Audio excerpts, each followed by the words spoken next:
shift in tense can actually improve your writing. The trick is knowing when to shift and how to do it clearly. And I'll show you examples on how to fix mistakes and also how to do it with purpose. Now let's focus with descriptions using the ing verbs. Heavy fog rolled across the lake, blotting out the stars. Now, is this correct? Rolled is past tense, blotting is present, but it's implying ongoing actions happening at the same time. They're well linked together, so this is good. The participle ing, it's describing what's happening as a result of the fog rolling in, and we nailed it. And watch your ing verbs. They're great for showing ongoing action, but only if they logically fit the main verb. So you're going to have to link it in, just like this one.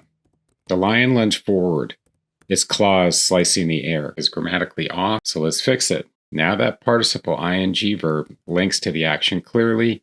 Awesome. How about this one? She unlocks the door. The room was cold. She steps inside. Is this correct?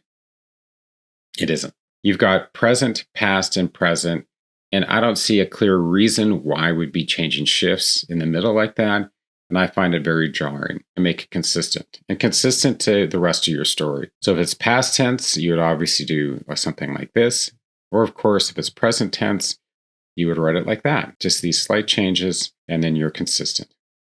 Let's do another example. She was running through the woods. Leaves fly past her. So again, we're mixing past and present. So we can do it this way. Leaves flew past her, or she runs through the woods. Leaves fly past her. Or again, you can combine it. She ran through the woods. Leaves flying past her. So those are all three examples you can do to improve on it. You either stay consistent, or you can make some adjustments to your sentence structure, and you can make those tense shifts work for you. Now let's talk about flashbacks or memories. Now that part of the story is always happening in the past, but you don't have to always use past tense for that. When a character remembers something like this, she traced the ring with her thumb. He is standing there in the sunlight, smiling. That momentary present tense shift puts us inside the character's mind, and they're reliving the memory. Now this is good when it's used sparingly and with purpose. In speech, tense shifts happen naturally, and I probably do that myself naturally when I talk. And if you have a character voice in your head and they're not perfect in grammar, that's okay. Between the quotation marks, I tend to throw out almost all grammar rules where needed if that's the way the character is speaking. Now, I might make some slight tweaks here and there, but for the most part, you're allowed to change tense shifts within dialogue because people often do that. So let's use an example. So this is totally normal in dialogue. Don't over-edit natural speech.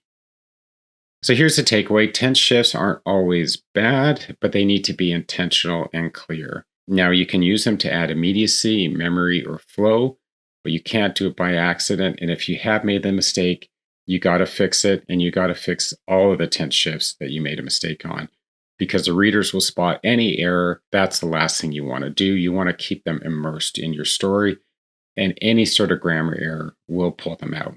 Now, when you're using that ing verbs, you're actually describing the action and indicating whether each action is discrete or continuous.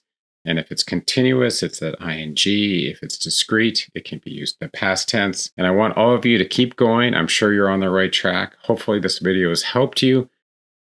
I want to thank in particular many viewers who asked me to do a video on tense shifts. Hopefully this was clear and can help you. And if you have any writing questions or questions particularly about tenses, put them in the comments below. I'm happy to answer them. If you happen to like this video, click like and subscribe. Happy writing.